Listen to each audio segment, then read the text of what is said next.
Hello friends, welcome back to our YouTube channel Vanijya learning with Pravesh. तो friends, आज मैं आपके लिए बहुत इंटरेस्टिंग टॉपिक लेके आया हूँ, repo rate versus reverse repo rate. Repo rate का कॉन्सेप्ट हम इस वीडियो के अंदर समझेंगे, रिवर्स रेपो रेट का कॉन्सेप्ट समझेंगे, गवर्नमेंट क्यों फ्लक्चुएट करती है या आरबीआई क्यों फ्लक्चुएट करता है रेपो रेट या रिवर्स रेपो रेट, इकोनॉमी पे क्या इम्पैक्ट पड़ता है, या फिर कोविड के टाइम पे इन 2020 के अंदर जब कोविड आया था इंडिया के अंदर, तो गवर्नमेंट ने क्यों रिवर्स रेपो रेट को डिक्रीज कर दिया था।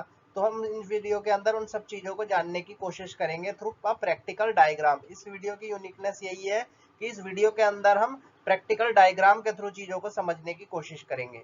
Without wasting any time, let's get started.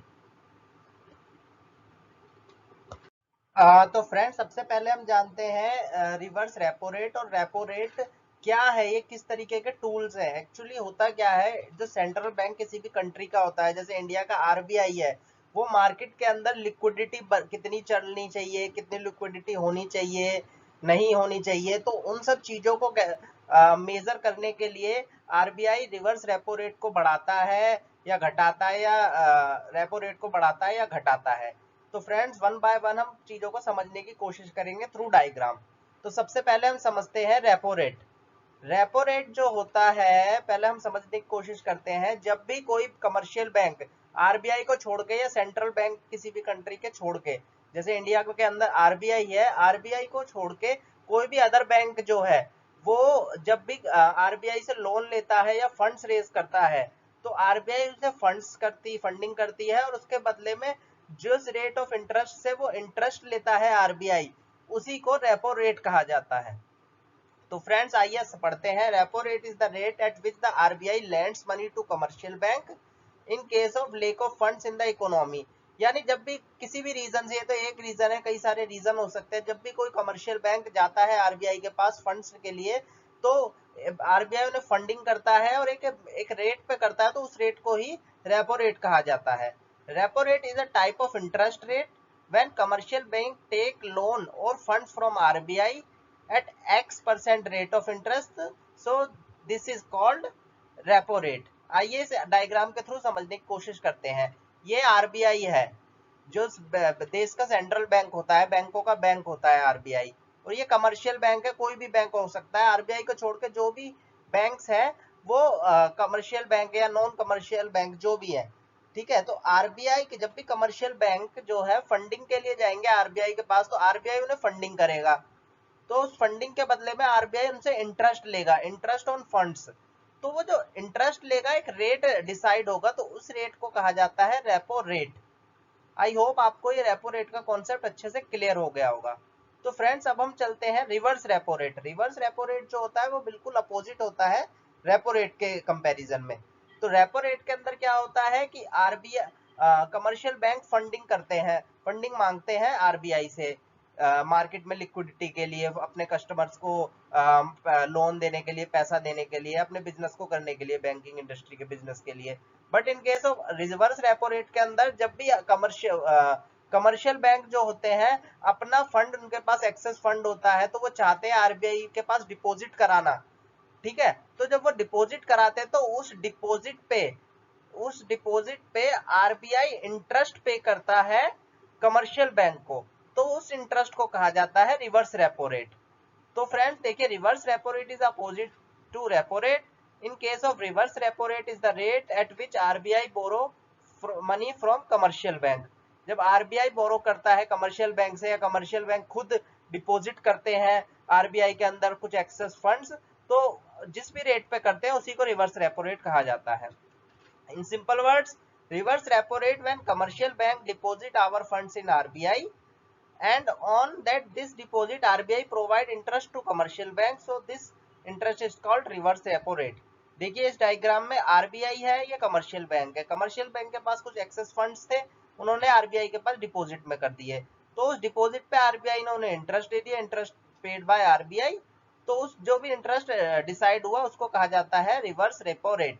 तो रिवर्स रेपो रेट और रेपो रेट से मार्केट में लिक्विडिटी को मेजर किया जाता है, कंट्रोल किया जाता है, और भी जो इन्फ्लेशन को भी कई बार कंट्रोल करा जाता है। तो वो हम अगली स्लाइड में समझने की कोशिश करेंगे। तो चलिए फ्रेंड्स, इस डायग्राम के थ्रू समझते हैं आरबीआई रेपो रेट क्यों बढ़ाती है और क्यों घटाती है। देखिए, इस डायग्राम में सबसे पहले दिखाया गया है कि रेपो रेट हाई है। जब भी आरबीआई इंक्रीज कर देता है रेपो रेट, तो उस केस में जो होते हैं कमर्शियल बैंक कम लोन लेते हैं, कम फंड रेज करते हैं आरबीआई से, क्योंकि उन्हें ज्यादा इंटरेस्ट पे करना पड़ता है आरबीआई से। जब वो कम फंड्स लेते हैं आरबीआई से, तो उनके पास फंड की कमी होती है, तो अपने कस्टमरों को भी कम लोन देते हैं, कम ईएमआई पे सामान देते हैं, है ना। तो जब वो कम ईएमआई पे सामान देते हैं, हर चीज के लिए डिनाई करते हैं, तो मार्केट के अंदर जो लिक्विडिटी होती है, मनी की सप्लाई जो होती है, वो भी कम हो जाती है। जब मार्केट में मनी नहीं होगा, सप्लाई नहीं होगी, तो उससे क्या होगा, ग्रोथ जो होगी स्लो हो जाएगी, इकोनॉमी की जो ग्रोथ है वो स्लो हो जाएगी। तो एक डिसएडवांटेज हो जाता है, क्योंकि ग्रोथ रुक गई इकोनॉमी की, क्योंकि मार्केट में पैसा ही नहीं है। और जब ग्रोथ रुक गई तो इन्फ्लेशन होने का कोई मतलब ही नहीं है, क्योंकि जब मार्केट में पैसा ही नहीं होगा तो इन्फ्लेशन क्या करेगा उसके अंदर। तो फ्रेंड्स, ये जो आरबीआई का जो रेपो रेट होता है, ये एक तरीके से टूल की तरह काम करता है कि इकोनॉमी में इन्फ्लेशन है तो कब कैसे रेपो रेट बढ़ाना है, कब घटाना है। तो इस चीज में ये काम करता है। अब इसका रिवर्स केस देखते हैं। अगर रेपो रेट जो है हमारा कम होगा, रेपो रेट सपोज दैट हमारा कम होगा, आरबीआई का कम होगा, तो उस केस में क्या होगा, कमर्शियल बैंक इसका ज्यादा लोन लेंगे। जब ज्यादा लोन लेंगे तो क्या होगा, मार्केट में लिक्विडिटी आएगी। देखो, ज्यादा लोन लेंगे तो उनके पास ज्यादा पैसा होगा, तो अपने कस्टमर को ईएमआई पे सामान देंगे, है ना। लोन, मार्केट के अंदर लिक्विडिटी फिर बढ़ जाएगी, मनी सप्लाई भी बढ़ जाएगी। यहाँ पे कम है, मनी सप्लाई भी बढ़ जाएगी, इकोनॉमी की ग्रोथ होने लगेगी। तो ऑब्वियस सी बात है, सबके पॉकेट में पैसा होगा, तो कोई 10 रुपए की चीज है तो कोई 12 रुपए में भी खरीदेगा, क्योंकि उसके पास पैसा है। तो एक तरीके से इन्फ्लेशन भी बढ़ जाएगा, तो बिल्कुल अपोजिट हो जाएगा। तो ये एक तरीके से टूल है इन्फ्लेशन को कंट्रोल करने का, ये इकोनॉमिक ग्रोथ लाने का या कम करने का। ये आरबीआई का एक तरीके से टूल की तरह काम करता है। आई होप आपको रेपो रेट के फ्लक्चुएशन का कॉन्सेप्ट अच्छे से क्लियर हो गया होगा। तो फ्रेंड्स, अब हम समझते हैं कॉन्सेप्ट रिवर्स रेपो रेट का। तो सबसे पहले फ्रेंड्स, इस डायग्राम के थ्रू समझते हैं। जब भी रिवर्स रेपो रेट हाई होता है, रिवर्स रेपो रेट के अंदर क्या बताया था मैंने आपको, जिसके जब कमर्शियल बैंक अपने फंड, एक्सेस फंड होते हैं, वो बैंक में डिपॉजिट करते हैं आरबीआई में, और उसके अगेंस्ट आरबीआई उनको रेट ऑफ इंटरेस्ट देती है। जब भी रेट ऑफ इंटरेस्ट हाई होता है, रिवर्स रेपो रेट हाई होता है, तो क्या होता है, फंड्स जो डिपॉजिट करते हैं कमर्शियल बैंक आरबीआई के अंदर, वो भी ज्यादा डिपॉजिट करते हैं। जब वो ये ज्यादा डिपॉजिट करते हैं, फंड्स वो ज्यादा डिपॉजिट करते हैं, तो उनके पास पैसा जो है कम होता है अपने कस्टमर्स को कम देने के लिए। तो इससे क्या होता है, जब वो ये हाई कर देते हैं, तो अपने कस्टमर को लो फंड्स या नो लोन नहीं लोन नहीं देते, मार्केट में लिक्विडिटी की कमी हो जाती, क्योंकि उन्होंने सारा फंड्स ज्यादा रेट ऑफ इंटरेस्ट के चक्कर में, क्योंकि रिवर्स रेपो रेट ज्यादा था, आरबीआई में डिपॉजिट करा दिया।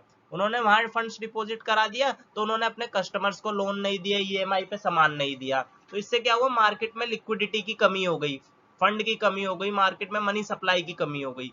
मनी सप्लाई की कमी हो गई, तो ऑब्वियस सी बात है, ग्रोथ और इकोनॉमी में थोड़ा सा डाउनवर्ड्स इम्पैक्ट आपको देखने को मिलेगा। और ऑब्वियस सी बात है, फिर इन्फ्लेशन भी कहीं ना कहीं कम होगा, क्योंकि मार्केट में पैसा ही नहीं है, तो इन्फ्लेशन क्या करेगा उसके अंदर।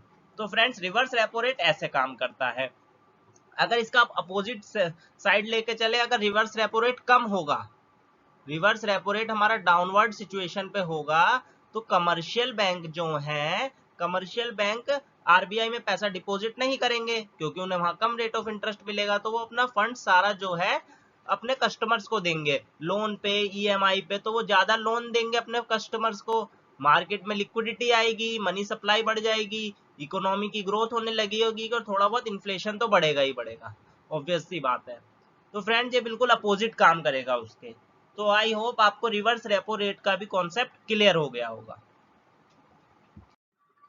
तो फ्रेंड्स, आइए, एक न्यूज आई थी 2020 के आसपास, जब कोविड आया था इंडिया के अंदर, तो सारी इकोनॉमी बिल्कुल बंद थी, बिल्कुल सब इंडस्ट्रीज बंद थी। तो उस केस के अंदर एक न्यूज आई थी कि COVID 19 update, RBI cut reverse repo rate to 3.75% कर दिया था, कीप रेपो रेट अनचेंज्ड। ठीक है। तो गवर्नमेंट ने ऐसा क्यों किया उस दौरान, आपको पता था सारी इकोनॉमी बंद थी, मार्केट में पैसा नहीं था, और गवर्नमेंट ने रिवर्स रेपो रेट घटा दिया। अब देखो, इसको उसी तरीके से समझते हैं पिछले डायग्राम के थ्रू। जब रिवर्स रेपो रेट गवर्नमेंट ने घटाया, तो कमर्शियल बैंक के पास जो भी फंड थे उन्होंने आरबीआई में डिपॉजिट ना करा के ओपन मार्केट में दे दिए, क्योंकि उन्होंने जितने भी उनके पास फंड थे, क्योंकि अगर वो आरबीआई में कराएंगे, पहले सपोज दैट मान लिया 4% या 5% इंटरेस्ट था, तो गवर्नमेंट ने कम कर दिया तो कमर्शियल बैंक को लॉस होने लगा, तो उन्होंने वो फंड ओपन मार्केट में देना शुरू कर दिया, अपने कस्टमर्स को लोन पे सामान दिया, ईएमआई पे दिया, तो जिससे वो मार्केट के अंदर मनी सप्लाई बढ़ी, मनी सप्लाई बढ़ी तो मार्केट के अंदर पैसा आया, तो इकोनॉमी की ग्रोथ में एक बूस्टअप का काम किया इस डिसीजन ने। तो इस डिसीजन से हुआ यही कि मार्केट में मनी सप्लाई बढ़ गई और इकोनॉमी फिर से अपने ट्रैक पे आने लगी, इसलिए गवर्नमेंट ने कोविड-19 के टाइम ये डिसीजन लिया था कि थोड़ा सा रिवर्स रेपो रेट को कम किया था। आई होप आपको ये कॉन्सेप्ट बहुत अच्छे से क्लियर हो गया होगा। अगर आपको फिर भी कोई डाउट है तो आप मेरे से कमेंट बॉक्स में पूछ सकते हैं। अगर आपको मेरी वीडियो अच्छी लगी है तो आप हमारे चैनल को सब्सक्राइब कीजिए और वीडियो को लाइक कीजिए। Thank you.